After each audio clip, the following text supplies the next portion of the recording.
What up? It's Luke from Smitty Encounters. Then we got this big jigger. Then we got this thing. So I went and bought myself another car. Bought cheap, don't know what I'm going to do with it. So thought I'd bring you along with it. Obviously it needs gasket kits and stuff. So there's your felt, your steel spacer, rubber O-ring gasket, your front end. It does need some work on its front end, not this side, the other side leaks. So I'm also going to put some lift in it.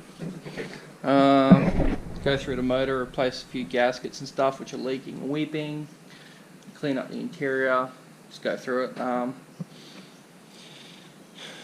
I don't actually know if I'm going to pull this thing apart and get rid of it in pieces, or I might just fix it up as one piece and pop it off. So thought I'd bring you guys along, make some content out of it. But you got a big dirty old 4.5 petty there. So it's pretty stock for the age it is. It's 28 years old. Surprising enough. Makes you wonder. Cars we used to think were 30 years old are now like 40 or 50 years old. Considering this thing's younger than me. So yeah, no, it's pretty stock. So then got to put some lift, redo all the brakes in it, go through, do what needs doing, make it safe, and get rid of it then, because I don't exactly want a 4.5 80 series. I got my ute for that. The main reason I bought it was I was hoping the motor and stuff was bad, but it's not. And I would have gone and stuck this nice 60 series chop cab, the same size as something that's called a Dirty 32.0. Mine's actually bigger, but yay, but you never measure. So I was thinking of putting this on that chassis, going full air ride, but it's in too good a condition for me to pull apart, and I'm not like that. I've pulled enough cruisers as part of my time, and yeah, so we'll see how we go. Thought I'd bring you along for the ride, make some content out of it.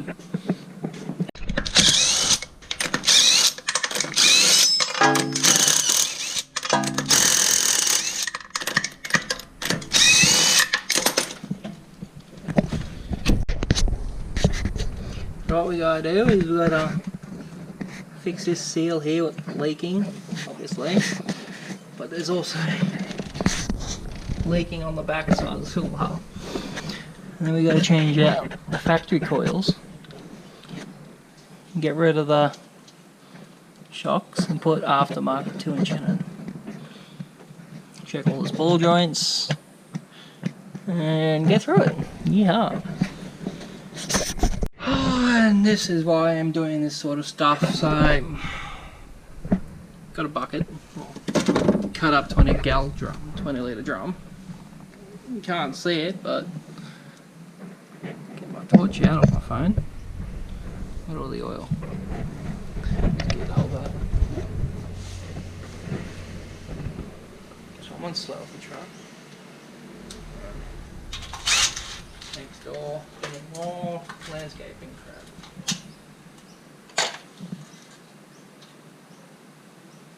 Covered in oil.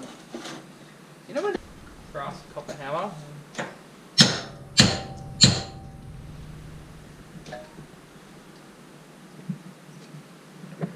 Needs a little bit more of a love tap. Lots of oil in there.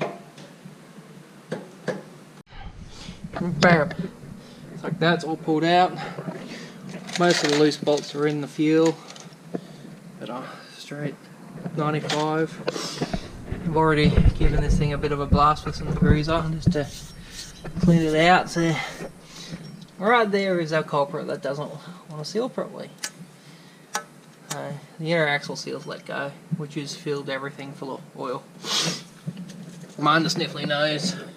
Aerosols always give me a sniffly nose. Just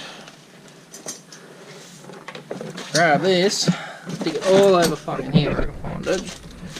So we've got kingpin bearing bolt, or kingpin bearings used. And go over there, there's new ones in the bottom. And here should be a complete swivel hub. Kingpin bearings. Inner axle seal is what I'm after. So I'll put new inner axle seal in there. I'll swap out the kingpin bearings because they've been in oil, so I don't trust them. I've got Koyos, so I'll swap them out. Full kit. So this all came off the car. Got at least the bearings at Koyo. The seals have no marks on them, so I don't know what brand they are, but they look decent. So swap them in. Yay.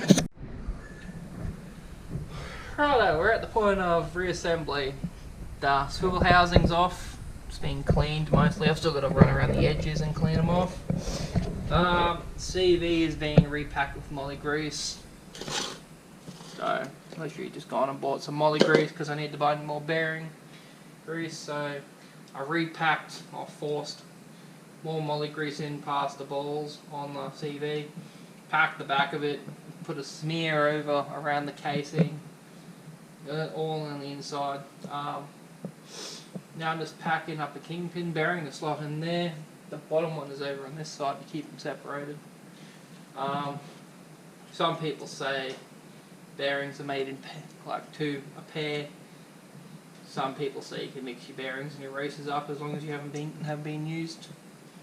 I just like keeping them set the same. So my top side went to this side, the bottom side went to that side, and this is the top one which will slip in. Of course, I can put the top in, put the case on, I can slip the bottom bearing in through the back or through one to the side. Brand new races for top and bottom. The old ones, the old races over there, and the others are in the bin. So just pack this bugger with some grease. The fun part.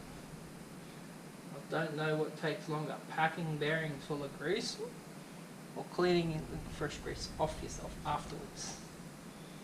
Or clean the job to put fresh grease and everything. So I'll use a good solid portion of this tub just on this one side because I'll pack a bit, I'll smear a bit around the inside of the housing, and smear a bit on the back side of the spindle case, and then I'll go through and I'll check the wheel bearings because it's running oil.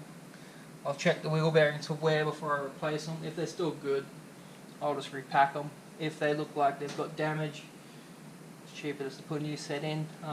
Bearings, your wheel bearings for a kit for a corner are only like 50 to 60 bucks. So if there's any signs of damage, I'll just replace them because you've got 2 and a bit ton of car rolling on 60 bucks worth of bearings. You might as well replace them if they're buggered. Same as my ute, I always replace my bearings. You're better off, you're meant to re-grease your bearings every 50,000. Point of going in there to re-grease it, you might as well have new bearings ready to go. Doesn't take much longer than cleaning and repacking a bearing. It's easier to pack a new bearing than pack an old bearing that's been used in half a war now. So I'll get this done, get it back together, I'll see you in a little bit. So we're back now. Hub, just got to put the spindle on. So the swivel hub's on, got new shim. I've actually doubled up the shims because the bearing looked like it'd been crushed ever so just slightly, so I doubled up its shim. So there's its old shim, we've got beaten out. So there's the thickest shim, we won't put that one in. I put 2 of the skinny, the same shim as that, times 2. Because there's 2 of them, then there's 2 a little bit thicker, and then there's 2 thick ones. So, but we just filled that full of a bit of grease in there. I'll put the spindle on after I clean the spindle, and then we'll get into looking at these hub bearings and see how that goes, and yeah, making a bloody mess.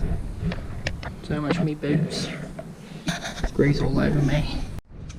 So here we go. It's pretty much back together now. All I've got to do is put the hub back on, but I'm gonna stop for a bit and I'm gonna look at these bearings properly.